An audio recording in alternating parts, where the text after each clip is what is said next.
안녕하십니까. 한국외국어대학교 법학전문대학원 조정현 교수입니다. 저는 국제법과 인권, 난민법, 통일 관련법을 가르치며 연구하고 있는데요. 오늘은 북한 주민의 인권 문제, 그 중에서도 자유권을 중심으로 그 실태와 증진 방안에 대해 살펴보고자 합니다. 올해 2024년은 UN 인권이사회에서 설립한 북한인권조사위원회, UN 북한인권 COI가 약 1년간의 광범위한 조사 끝에 보고서를 발간한 지 딱 10주년이 되는 해입니다. 90년대 중반 이후 북한에서 고난의 행군이 진행되고 본격적인 탈북 행렬이 시작된 후 2000년대가 되어 수많은 북한 이탈 주민들의 증언과 기타 자료들이 외부에 축적되고 알려지기 시작했습니다.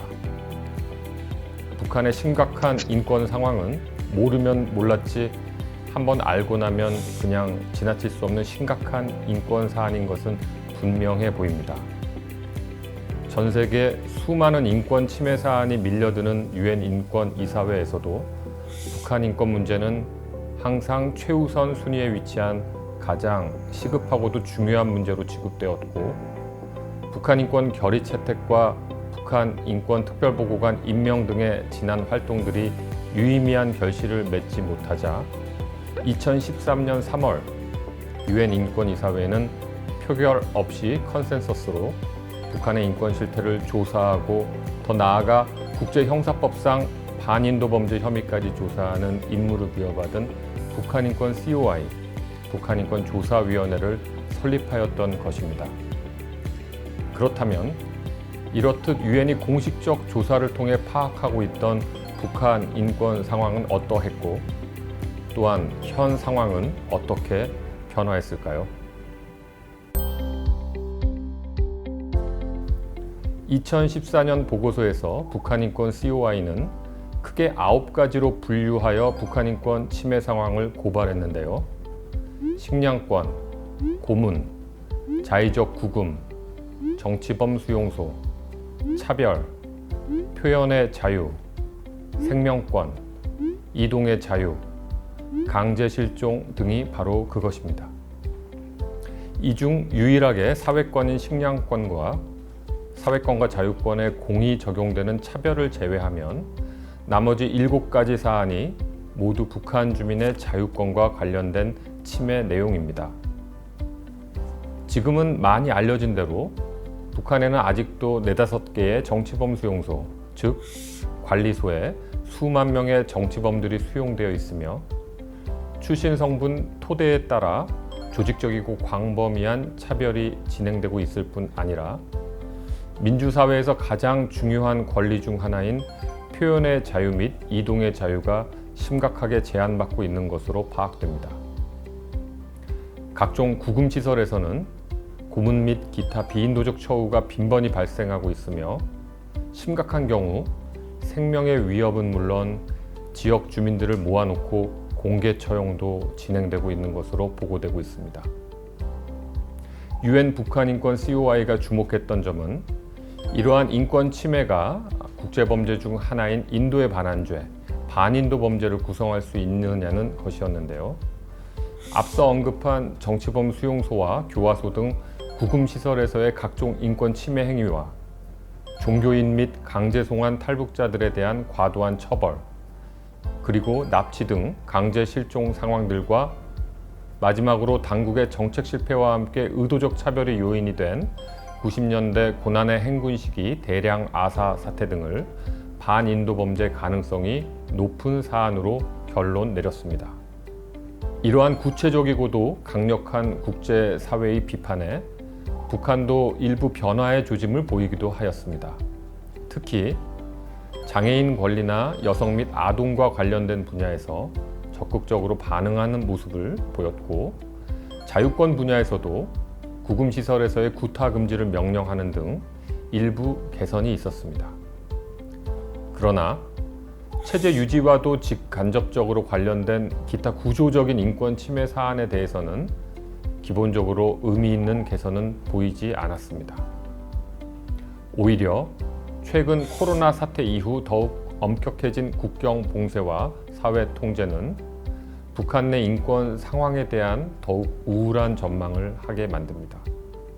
예를 들어 한국 등 외부 문화를 철저히 차단하고 관련자를 처벌하기 위해 제정한 반동사상 문화배격법은 북한의 현 자유권 실태가 얼마나 심각한 상황인지 다시 한번 웅변적으로 알려주고 있습니다.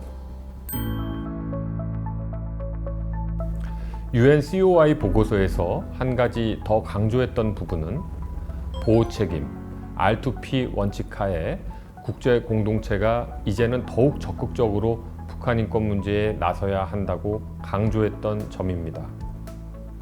북한 인권 침해 상황을 반인도 범죄 발생 상황으로 인식한 국제사회는 북한과 대화와 설득을 통한 인권 개선 노력도 여전히 계속 추진해야 하겠지만 이로부터 더 나아가 구체적 가해자에 대한 책임 규명 노력 또한 병행하여 북한에 더욱 강력한 메시지를 전달해야 한다는 입장을 정립했습니다.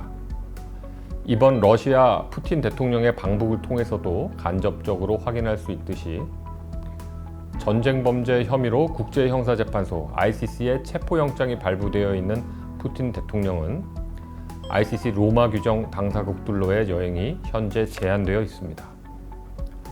북한의 김정은 국무위원장이나 국가보위상 등 북한 인권 침해 가해자들은 내용상 국제형사재판소의 범죄 혐의자들입니다.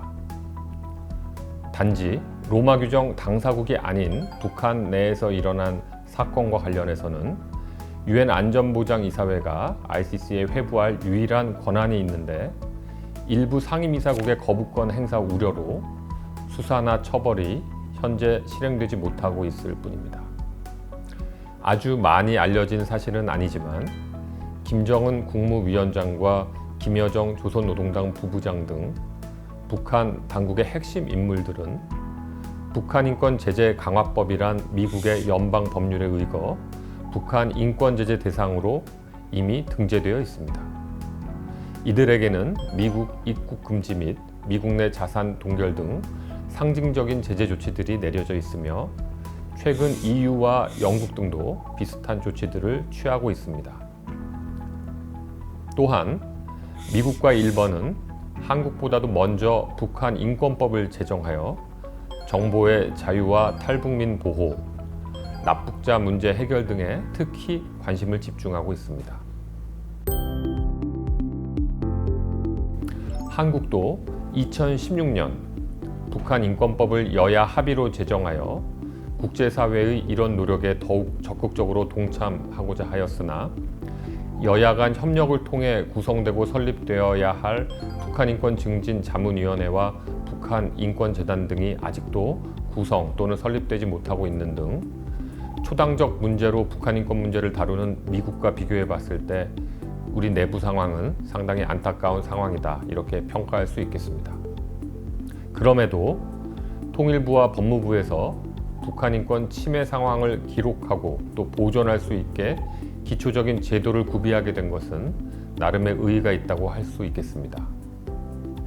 이러한 북한 인권 기록 자료들에 기반해 통일부는 2023년에 이어 2024년에도 북한 인권 보고서를 직접 발간하기도 하였습니다.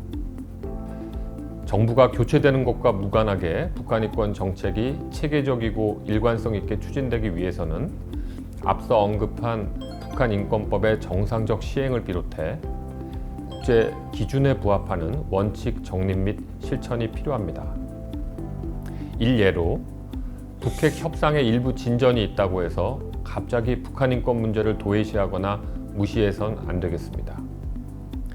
오히려 북핵 문제 해결은 물론 통일을 위한 실질적 기반 조성을 위해서도 북한 인권 문제의 해결은 선결적 내지 병행적 과제임을 명확히 인식할 필요가 있습니다. 북한 주민의 인권 문제는 우리 일가 친척의 문제이자 국민의 기본권 보장 문제이기도 하지만 인류 보편 가치 문제로서 국제사회와 함께 협력하며 개선의 노력을 경주해 나가야 할 국제 문제이기도 합니다. 우선 기존의 유엔 인권 이사회 및 총회에서의 북한 인권 논의와 결의 채택에 더욱 적극적으로 나설 필요가 있을 것입니다.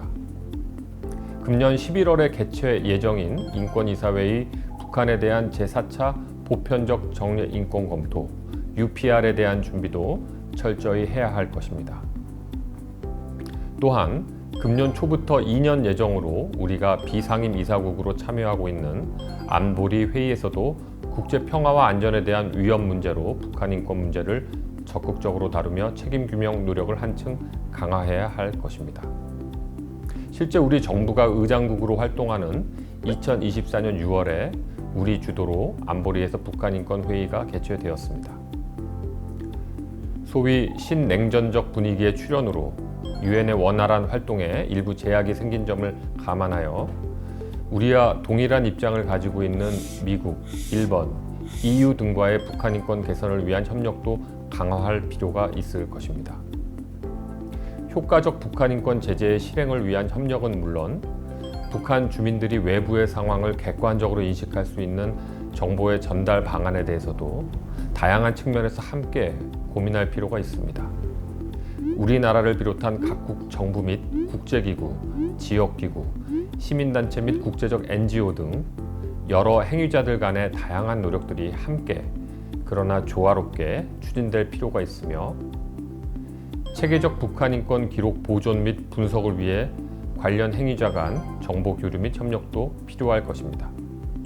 우선 심각한 자유권 문제에 집중하고 문제 제기할 필요가 당연히 있겠지만 필요시 불가분의 관계인 사회권적 침해 내용과 더 나아가 지속가능 발전 목표 SDG와 같은 간접적인 인권 개선 방안도 유기적으로 연계해 추진해야 할 것입니다. 북한 인권 문제가 정말 심각하고 중요한 문제이고 아직 그 해결이 실질적으로 이루어지지 않았다면 우리의 할 일은 끝까지 포기하지 않고 관련 문제 해결 노력을 지속하는 일일 것입니다. 감사합니다.